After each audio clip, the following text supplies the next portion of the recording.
Good morning friend, कैसे हो आप लोग। आज मैं भागीरथी मिश्र की बुक काव्य शास्त्र की बुक रीडिंग को आगे बढ़ाते हुए आगे का कौन सा टॉपिक है ये पढ़ेंगे। ठीक है, तो अभिनय टॉपिक हम पढ़ेंगे। ठीक है, उससे पहले मैं कल का थोड़ा सा रीजन बता देती हूँ कि रस में क्या क्या होते हैं ऐसा करके। तो रस में सबसे पहले है स्थायी भाव रहते हैं। ठीक है, फिर उसके बाद विभाव रहते हैं। विभाव किसको बोलते हैं? स्थायी भाव का जो कारण होता है इसको बोलते हैं विभाव। ठीक है, वैसी बताई थी मैं कल, और उसे विभाव कहा जाता है। इसके दो घटक होते हैं, एक आलंबन, दूसरा उद्दीपन। आलंबन किसे कहेंगे? आलंबन जब एक सांप को देख के मन में उसके प्रति डर पैदा हो, है ना, डर देख के मन में भय का संचार होता है तो उसको बोलते हैं आलंबन।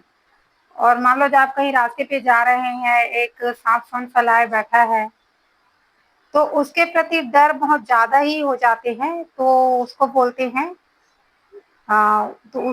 हैं आला उद्दीपन।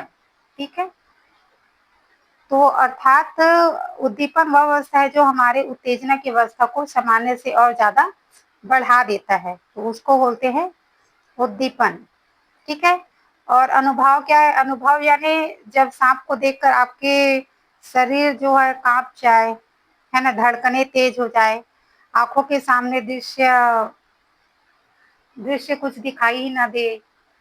तो मान लो चाहे कोई एक्सीडेंट देख के आपका मन घबरा जाए, कुछ सूझे ही ना, तो इस टाइप का जो आपके शरीर में जो भी भाव होते हैं, प्रकट होते हैं आपके शरीर के द्वारा, उसको बोलते हैं अनुभाव। ठीक है, और संचारी भाव कुछ मिनट के लिए रख रहता है, जैसे बेहोश हो जाना या फिर आंख मूंद लेना। ठीक है, ठीक, और अधिक देर तक कुछ बोल नहीं सकना, आपके मुंह से कुछ निकलता नहीं, कुछ डर के मारे। तो इस टाइप का जो भी होता है वो जो है संचारी भाव होता है। ठीक है, संचारी भाव 33 होते हैं, कल मैं बताई कौन कौन सा होते हैं ऐसा करके। ठीक है, फिर आते हैं रस के भेद। तो रस के भेद को आज मैं कौन कौन सा भेद है उसको बता देती हूँ मैं। ठीक है, तो रस के भेद में सबसे पहले जैसे यहाँ पे मैं एक थोड़ा सा और बुक जो है इंक्लूड की हूँ यहाँ पे, एक विनोद कुमार शुक्ल की है ये। ठीक है, विनोद कुमार पाठक और विनोद कुमार शुक्ल की है, तो देख लीजिए, उसमें दिखा है डिटेल से। फिर उसी को मैं दिखा देती हूँ आप लोगों को, यहाँ पे दिया हुआ है, देख लीजिए कि बेरस का भेद कौन सा है ऐसा करके। यहाँ पे देखो, रस का भेद प्राचीन ग्रंथों में भरत मुनि ने 8 रस माने थे, परंतु उनमें से शांत को शामिल करने के बाद रसों की कुल संख्या 9 हो गए। ठीक है, अब प्राचीन ग्रंथों में श्रृंगार रस के अंतर्गत प्रेम, ठीक है, प्रेम होता है, फिर होता है स्नेह जिसको बोलते हैं वात्सल्य, मातृ भावना, फिर होते हैं अनुराग, भक्ति को शामिल किया गया, परंतु कालांतर में जो है वात्सल्य और भक्ति श्रृंगार से पृथक कर स्वतंत्र रस में मान लिया गया है। इस तरह वर्तमान में रसों की संख्या 11 है। वस्तुतः नाटक में सांस रस की गिनती नहीं की जाती है। श्रृंगार रस को रसराज या रसपति माना जाता है, और 11 रसों के स्थायी भाव और मूल प्रति आदि का विवरण इस प्रकार है ऐसा करके। तो यहाँ पे देख सकते हो 11 रस कौन कौन से हैं। एक तो देख लीजिए श्रृंगार रस। श्रृंगार रस क्या है? श्रृंगार रस में प्रेम की प्रधानता रहती है, वह प्रेम जिसका मूल प्रवृत्ति रति या काम होता है। श्रृंगार के दो भेद होते हैं, एक संयोग और वियोग। संयोग यहाँ पे प्रेम मिलन होता है, नायक नायिका एक साथ रहती हैं। ठीक है, तो यहाँ पे अलग अलग करके बताए हैं। स्थायी भाव होंगे इसका प्रेम या रति, और विभाव हो जाएंगे आलम्बन। आलम्बन यानी नायिका नायिका एक दूसरे, नायक नायिका। ठीक है, और उद्दीपन बसंत ऋतु, जैसे ऋतु अगर अच्छे हैं, बसंत में प्राकृतिक सौंदर्य, चांदनी रात है तो उसका उद्दीपन कुछ ज्यादा ही बढ़ जाएंगे ऐसा। अनुभव है मुख मुस्कुराना, मादक अंदाज, एकटक देखना, कटाक्ष, हाव भाव, इस टाइप करेंगे। और संचारी भाव हर्ष, जड़ता, आवेग और उत्साह। तो ये जो है संचारी भाव है। फिर संयोग श्रृंगार के उदाहरण है। संयोग और वियोग दो होते हैं ना, तो संयोग श्रृंगार के उदाहरण क्या है? राम के रूत निहारती जानकी, कंकण के नख की परछाई, यातय सब सुधि भूली गई, कर टेकी रही पल तारत नाही। यानी भगवान राम के रूप को देखकर जानकी जो है, जानकी माता कंकन की नक की परछाई आते सब उसके देखकर राम भगवान को देख के माता जो है सब भूल गई है और उसको एक टक से निहार रही है, ठीक है, और अपने पल को टारत नहीं, ठीक, अपने आंख को पलक को झपका भी नहीं रहे, एक टक उसे निहार रहे हैं ऐसा करके, ठीक है। और ये है बरसत लालर लाल के मुरलीधरी रुकाए साहे करे भाई रहन हर्षे दही देह कहीं नटी जाए।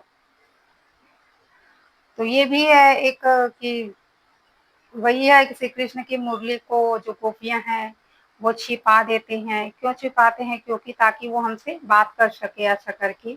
तो यहाँ पर भी श्रृंगार है, श्रृंगार रस है, संयोग श्रृंगार है, ठीक है। तो ये बिहारी की कविता ये बहुत बार पूछते हैं, ठीक है, ये किसकी है ऐसा करके, बस बरसत लाल लाल की, तो याद रखना ये बिहारी जी की है, ठीक है। और नीर परिधान बीच सुकुमार खुल रहा मृदु अधगुला अंग खिला हो जो बिजली का फूल मेघवन बीज गुलाबी रंग, ये जयशंकर प्रसाद की है। तो एक एक का मैं बताते नहीं चलूंगी, बहुत लंबा हो जाएंगे वीडियो, आप देख लो। फिर वियोग में दोनों एक दूसरे से दूर रहते हैं, तो यहाँ पे उसका स्थायी भाव क्या आएंगे देखो। विभाव जो है आलम्बन, प्रेम नायक नायिका और उद्दीपन बसंत ऋतु प्राकृतिक सौंदर्य वही आएंगे। और अनुभाव से बदल जाएंगे क्रदन विलाप, ऐसा करेंगे ना, क्योंकि एक दूसरे से दूर है। वहां पे थे तब उसका स्थायी भाव क्या था, अनुभाव क्या था कि खिलखिलाना मुस्काना ऐसा था, लेकिन यहाँ पे चेंज हो जाएंगे। फिर स्थायी भाव स्मृति संकोच चिंता व्याधि शंका ये है। उसके उदाहरण है देख लीजिए। सदा रहित पावस ऋतु हम पे जब से श्याम सिधारे सूरदास की है, ठीक है। निस्दिन बरसत नयन हमारे, यानी भगवान के योग में सूरदास की आंखें जो है निस्दिन बरस रही है, यानी उसके आंसू ढर रहे हैं ना, आंसू बह रहे हैं। सदा रहित पावस ऋतु हम पे, और सदा ही हम पे पावस यानी वर्षा ऋतु रहे, और जब से आप श्याम गए, ठीक है, ठीक। तो इस तरह से यहाँ पे मीराबाई भी का है, ठीक है। फिर हास्य रस आ जाते हैं।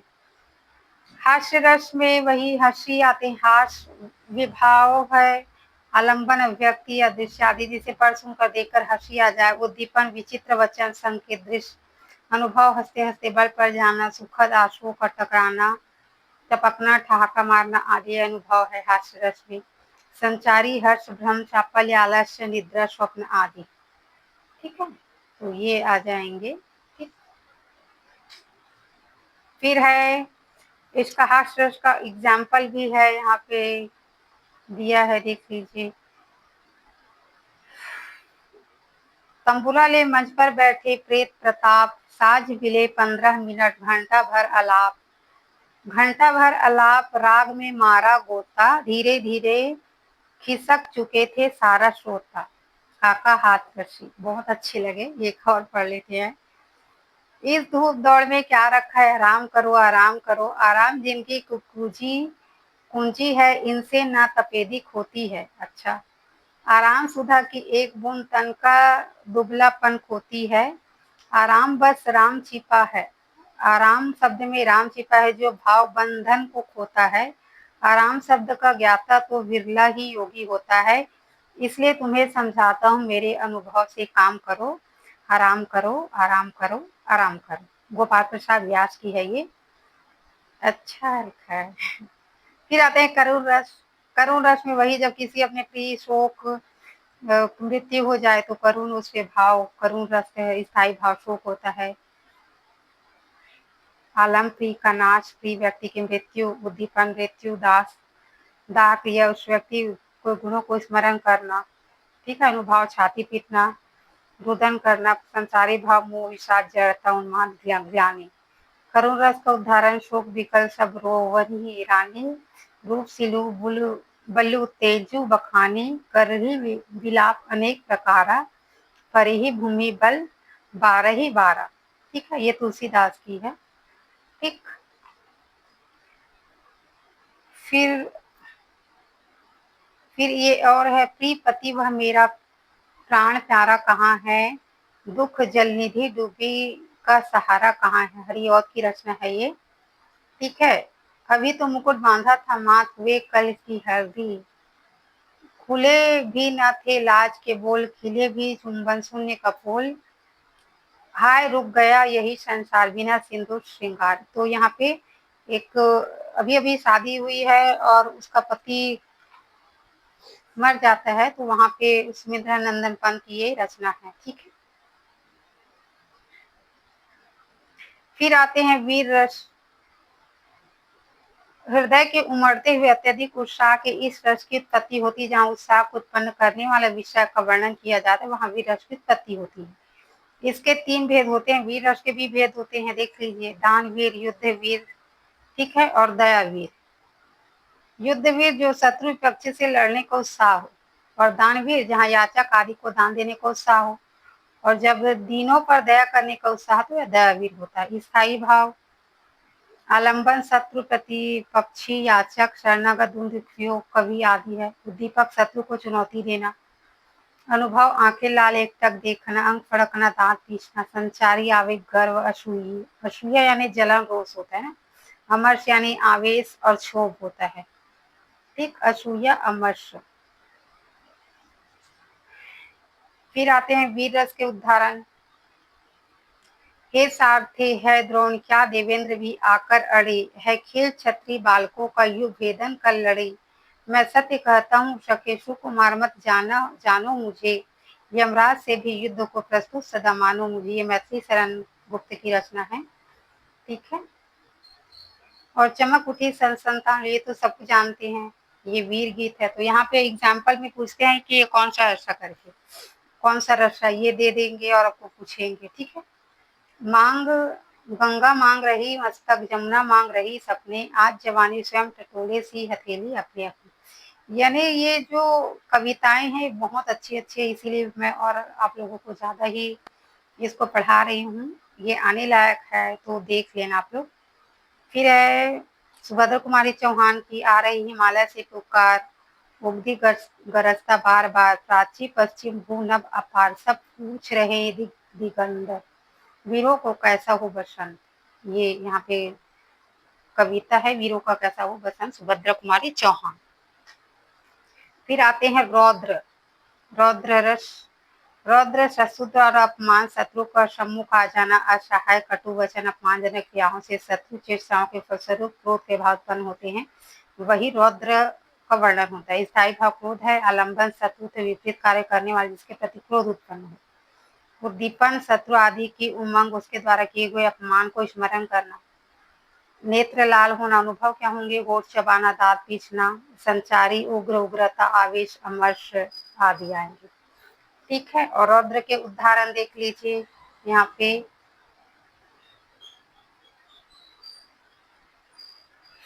तुलसीदास है नित बालक काल बस बोलत, तो ही न संभार संभार, धनु ही सम त्रिपुरारी, धनु विदित सकल संसार।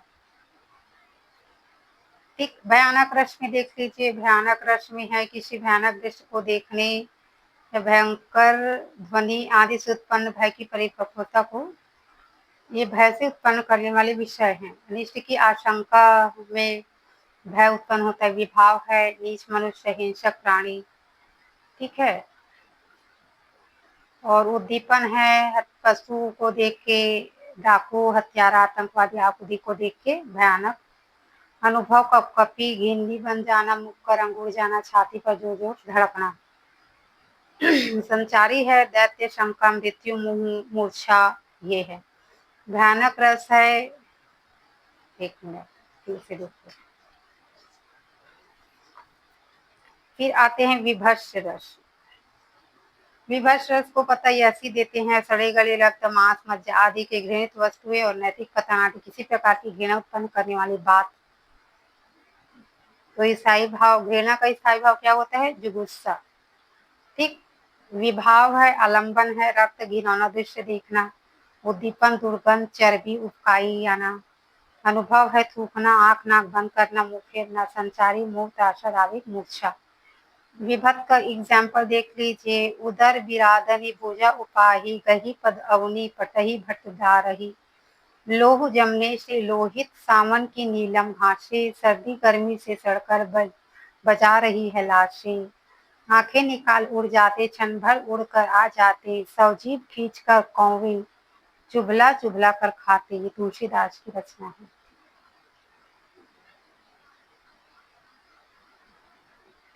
फिर है अद्भुत। अद्भुत है आश्चर्यजनक, चकित कोई दृश्य को देखकर आश्चर्यचकित रह जाना। ठीक है। विमर्श आश्चर्य, आलंबन है विचित्र घटना, आलंबन की महिमा, इंद्रजाल, उसका इंद्रजाल जैसी कोई जादू टोना है उसको देखकर एक होना से आंखें फाड़ना, स्तंभित रह जाना, गदगद रोमांचित वाह वाह करना, संचारी भाव, संदेह, मुंह तर्क, जड़ता, आवेग। अद्भुत रस के उदाहरण है अखिल जस जस सुषा बदन बढ़ावा, ताशु धून कपि रूप दीवाशा। ये तुलसीदास है। तो जब हनुमान जो है लंका जाते हैं तो उस टाइम पे ये बात कही गई है। ठीक है। शांत रस मानसिक शांति, जब सांसारिक मुंह से हम जो है उसमें विश्वास ही नहीं रहता, एकांत हो जाते, भक्ति में डूब जाते हैं ना, तो ये सांस होता है। निर्वेद, सम यानी उदासीन। ठीक है। हमें मोह माया सुख दुख से कोई लेना देना नहीं रहता है और बस भक्ति में लीन हो जाते हैं। तो इस टाइप का उद्दीपन है। कब आते हैं उद्दीपन, कब होता है? और आलंबन है आश्रम में तीर्थाटन करना, प्रवचन सुनना। उद्दीपन है कथा श्रवण, पवित्र वातावरण। ठीक है। और अनुभव है पुलकित होना, पश्चाताप, अश्रुताप। संचारी भाव है मति, वितर्क, धृति और संतोष पैदा होना। ये सबसे बढ़िया है संतोष, जहाँ पे संतोष हो जाए आदमी को कि हाँ कोई बात नहीं, सब ठीक है, जो होंगे अच्छा ही होंगे। तो इस टाइप का है शांत रस होते हैं। शांत का एग्जाम्पल हो जाएंगे कि माला फेरत जुग गया, मीठा न मन का फेर, कर का मन का डार, ये मन का फेर। ये कबीर की रचना है। ये बहुत बार आते हैं। ठीक है। यानी माला फिरत फिरत जुग बीत गया, लेकिन मन का शंका मिटता ही नहीं है। ठीक। और कर्क मन का डालिए, और अगर मन का फेर, तो जो मन को ही मार दे, है ना, मन को ही मार ले यानी संतोष कर ले, तो वहां पे मन का फेर यानी उसका मन ही माला बन जाते हैं, एक संतोष प्राप्त हो जाते हैं और प्रभु के में फिर डूब जाते हैं। ठीक। वात्सल्य रस क्या होंगे? वात्सल्य वही माता पुत्र, वैसे जब संतान अनुष्य से आदि के बाद प्याओं को देखकर वात्सल्य प्रेम होता है, तब ये ऐसा होता है। संतान से अनुज, उद्दीपन आलंबन की चेष्टा है, आलंबन यानी गले लगाना। ठीक है। पुतलाना है आदि। अनुभव आलंबन को चूमना, गोद में लेना, ऐसा। संचारी भाव संतान को दूर होने के वियोग दुख। वात्सल्य के भी दो भेद होते हैं, एक संयोग, दूसरा वियोग वात्सल्य। जहाँ संयोग में स्नेह रस होते हैं वहां संयोग, और जहाँ वियोग में होता है वहां वियोग। संयोग के उदाहरण है मैया मैं नहीं माखन खाए। ठीक है। सुभद्र सूरदास की है। और माँ वो कहकर पुकार रही, मिट्टी खाकर आई, सुभद्रा कुमारी चौहान की है ये भी संयोग की है। कुछ मुंह में लिए हाथ में मुझे खिलाने आई, मैंने पूछा क्या लाई, बोल उठी माँ खाओ। हुआ प्रफुल्लित हुई हृदय खुशी से, मैंने कहा तुम ही खाओ। सुभद्रा कुमारी चौहान की है ये। उसके बाद है वियोग। वियोग में राम चलत अति भव विषादु, मुनि न जाई पुर आरत नादु। तो ये है, देख लीजिए। फिर है भक्ति रस। भक्ति, इस रस में भगवत अनुरक्ति और अनुराग की ही वर्णन होता है। ठीक है। ईश्वर गुरु सन्यासी शरणागत होना, समर्पित होने ना, पूरी तरह से भक्ति में लीन हो जाना, इसमें आएंगे। ठीक है। शांत रस में क्या होता है? सुख दुख से परे रहना। ठीक। और इसमें पूरी तरह से भक्ति में लीन रहना। ठीक। और हर्ष स्मृति भक्ति, शरणागत होना, समर्पित होना। यहाँ पे दिया है प्रभु जी तुम चंदन हम पानी, तो ये उसकी रचना है रैदास की। ठीक है। मीराबाई की मोरे तो गिरधर गोपाल दूसरो न कोई, जाके सिर मोर मुकुट मेरुपति हो। ये भी मीराबाई की रचना है, भक्ति रस। ठीक। तो ये हो गए 11 रस। ठीक है। आशा आप लोगों को पसंद आएंगे। ठीक। फिर आते हैं अब हम लोग अभिनय में। अभिनय यहाँ पे 4 प्रकार के होते हैं। एक आंगिक होते हैं, आहार्य होते हैं। ठीक है, फिर भी मैं एक बार पढ़ लेती हूँ, आप लोग देख लीजिए कि अभिनय नाटक रूपक दृश्य का प्रधान तत्व है। समस्त कथा वस्तु चरित्र अर्थों भाव का प्रकाशन अभिनय द्वारा ही किया जाता है। सही है। देश काल और परिस्थिति के अनुसार अभिनय के साधनों रूपों में परिवर्तन और विकास होता रहा है। आजकल वैज्ञानिक साधन उपलब्ध हो जाने से अनेक अर्थों स्थितियों में दिग्दर्शक इसके द्वारा कराया जा रहा है। यानी पहले जैसे आकाशभाषी होते थे तो उसके लिए कोई ऐसा वैज्ञानिक उपकरण नहीं था, लेकिन आज तो वैज्ञानिक उपकरण हो गए, जैसे नदी को दिखाना, जल को दिखाना, समंदर को दिखाना। तो आज ऐसे नए नए उपकरण पैदा हो गए हैं कि सही में पानी में जा रहे हैं, सही में पहाड़ है, सही में नदी है, इस टाइप का ऐसे उपकरण हो गए हैं। तो ये समय के साथ साथ चेंज हो रहे हैं, ऐसा करके बता रहे हैं। ठीक है, और संकेतात्मक रूप उदाहरण के लिए स्वागत भाषण, जनांतिक, अपवारिक, आकाशभाषी आदि के लिए अब अभिनय व्यर्थ हो गए, क्योंकि ये सब पहले होते थे। इसको रंगमंच की व्यवस्था अन्य वैज्ञानिक साधनों के द्वारा प्रकट किया जा सकता है। ठीक, देखो अब अभिनय को 4 प्रकार से कहते हैं: आंगिक, वाचिक, आहार्य और सात्विक। आंगिक कैसे होते हैं? आंगिक जो शरीर के द्वारा अंग संचालन द्वारा भाव या अर्थ व्यक्त करने की विधि को आंगिक अभिनय कहते हैं। 3 प्रकार से माने जाते हैं। शरीर मुखड़ा जैसे नृत्य करते हैं तो ये क्या होंगे? ये आंगिक होंगे, अंग के द्वारा ना। ठीक, तो शरीर, मुखज और चेष्टाएं ये 3 प्रकार के होते हैं। शरीर अंग जैसे सिर, हाथ, पैर, कटी, उपांगों जैसे उंगलियों, चितबुक आदि द्वारा अर्थ और भाव प्रदर्शन का ढंग है, उसे शरीर अभिनय कहते हैं। मुख पर विभिन्न आकृतियों और गतिविधियों में जो अभिनय होता है उसे मुखज कहते हैं। और विभिन्न कार्यों जैसे दौड़ना, टटोलना, तैरना आदि ये चेष्टाकृत अभिनय है। ठीक है, ठीक है, आए समझ में? यहाँ पे जो है 3 प्रकार के आंगिक अभिनय बताए गए हैं। एक मुखज, दूसरा शरीर और तीसरा चेष्टाकृत। शरीर क्या होंगे? जब हाथ पैर को हिला के, कटी यानी गर्दन, उपांगों जैसे उंगलियों को आदि के द्वारा समझा रहे हैं सामने वालों को, तो ये होता है शारीरिक। ठीक है, और मुखज यानी मुख के द्वारा मुख की आकृति बना बना के ऐसे कुछ अभिनय कर रहे हैं तो वो मुखज अभिनय। और जैसे दौड़ रहे हैं, टटोल रहे हैं, तैर रहे हैं तो ये होता है चेष्टाकृत अभिनय।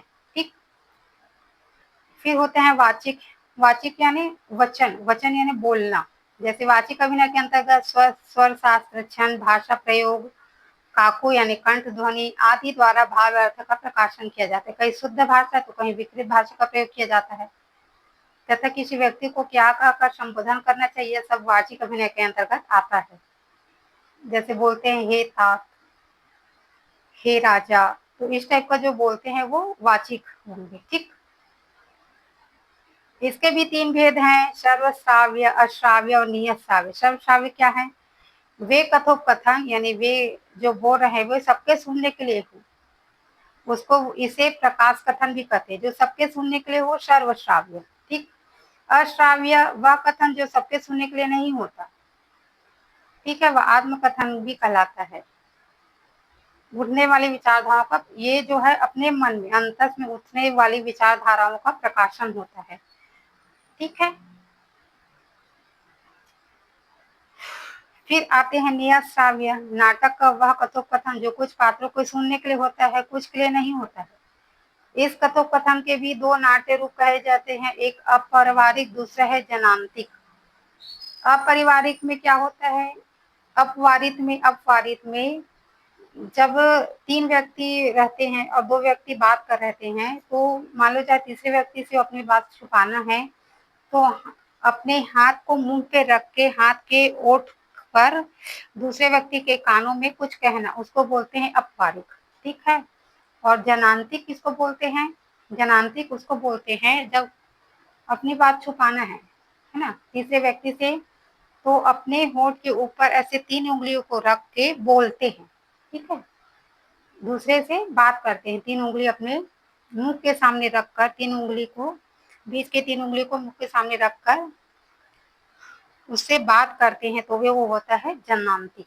ठीक, इसके अतिरिक्त कथोपकथन के एक और प्रकार है आकाशभाषी। आकाशभाषी यानी जैसे यहाँ पे लिखा है, श्लोक है, देख लेते हैं। दूरस्य भाषणम यत् स्वाद शरीरम निवेदम परोक्षंत्रितम वाक्यमाकार वचनम तु तत्। अर्थात क्या होता है, इसमें आकाश की ओर मुख ऊपर उठाकर किसी दूरस्थ व्यक्ति से जिसका शरीर दिखाई नहीं देता है परोक्ष रूप से बात करना। यानी जैसे हम लोग मान लो भगवान से बात करते हैं तो आकाश की तरफ देख के ऐसे बात करोगे तो वो हो जाएंगे आकाशभाषी। ठीक। आहार्य वेशभूषा अंकलन आभूषणों रंगों प्रयोगों आदि से जो भाव अर्थों के संकेत हो जाते हैं वे आहार्य अभिनय के अंतर्गत आते हैं। इसमें विभिन्न प्रकार के व्यक्तियों उसके अनुरूप वेशभूषा अलंकार धारण करते हैं। ठीक है, जैसे नर्तक हो गए तो नर्तक क्या आएंगे, नर्तक पूरा अपने वस्त्र पहने रहेंगे, कपड़े रहेंगे, नर्तक कैसे पूरा आभूषण से अलंकृत रहेंगे। ठीक है, और सैनिक रहेंगे तो अपने कपड़े पहने रहेंगे। ठीक, तो इस तरह से अपने अपने कपड़े के अनुसार अपने अपने कहना चाहिए कैरेक्टर के अनुसार कपड़े पहनना। ठीक है, विदूषक को गंजे सिर वाला दिखाना। ठीक है, भित्तियों को 3 चोटियां रखना। ठीक है, तो इस तरह के अलग अलग केस साज सज्जा अलंकार सब ये आहार्य के अंतर्गत आते हैं। ठीक, कहते हैं फिर सात्विक अभिनय। सात्विक अभिनय में सात्विक भावों का अभिनय रहता है, जैसे भाव रसों का अभिनय सात्विक के अंतर्गत आते हैं, जबकि कायिक अभिनय में चेष्टा गति अन्य लौकिक क्रियाएं कलापों का अभिनय आता है, यानी अपने मन के भाव को बताना। ठीक है, ये होता है सात्विक। ठीक है, रसों के द्वारा अभिनय के रस का अभिनय सात्विक के अंतर्गत आता है, जबकि कायिक अभिनय लौकिक क्रियाएं गति चेष्टा करना ये सब आएंगे। ठीक है, अपने मन को भाव को प्रकट करना। सात्विक जैसे खुशी को कैसे प्रकट करते हैं, तो अपने चेहरे से। ठीक है, चेहरे से, बातों से, भावों से, हाव भाव। खुशी रहेंगे तो अलग रहेंगे ना, उसको मुख से ही देख के पता चल जाएंगे कि वो खुश है, ऐसा करके।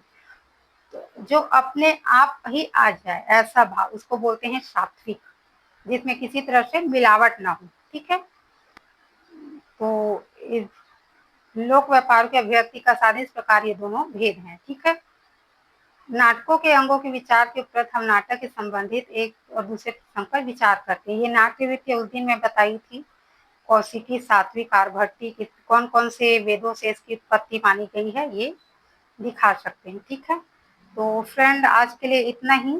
ठीक, फिर कल हम अगले नेक्स्ट ये में आएंगे अपने नेक्स्ट टॉपिक पे। तो आज के लिए बस इतना ही। वीडियो आपको अच्छे लगे तो प्लीज़ लाइक कीजिए, कमेंट कीजिए, वीडियो को सब्सक्राइब कीजिए। ठीक है, तो थैंक यू।